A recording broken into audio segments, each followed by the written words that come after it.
Então vamos lá. Dica número 1: a moeda aqui é o franco CFA.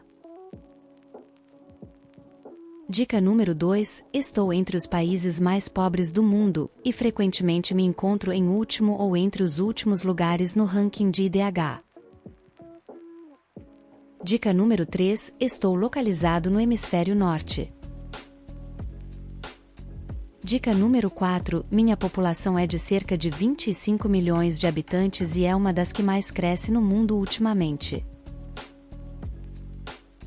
Dica número 5: não tenho saída para o mar. Dica número 6: sou um país de maioria islâmica sunita. Dica número 7: sou um país com uma das mais altas taxas de analfabetismo do mundo. Dica número 8: a língua oficial aqui é o francês, mas o Hausa, o Zarma, entre outras línguas também são faladas por aqui. Dica número 9: sou um país africano, situado na região do Sahel. Dica número 10: faço fronteira com a Nigéria. Dica número 11: minha capital é Niamey.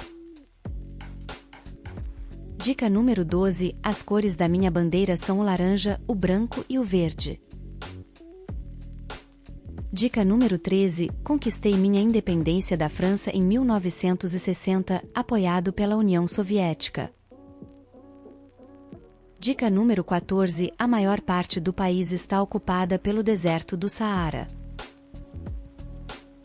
Dica número 15: sou um dos maiores produtores de urânio do mundo. Dica número 16: meu território foi parte do antigo Império Songhai. Dica número 17: sofro com atentados de grupos extremistas islâmicos como Al-Qaeda, Estado Islâmico e Boko Haram.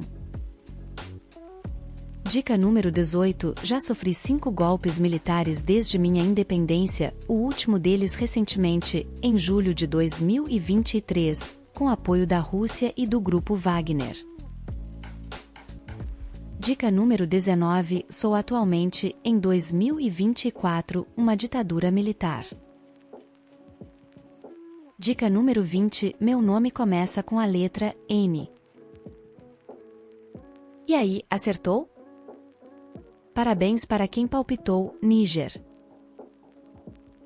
Até a próxima rodada do jogo. Que país é esse? Não se esqueça de deixar seu like e se inscrever no canal.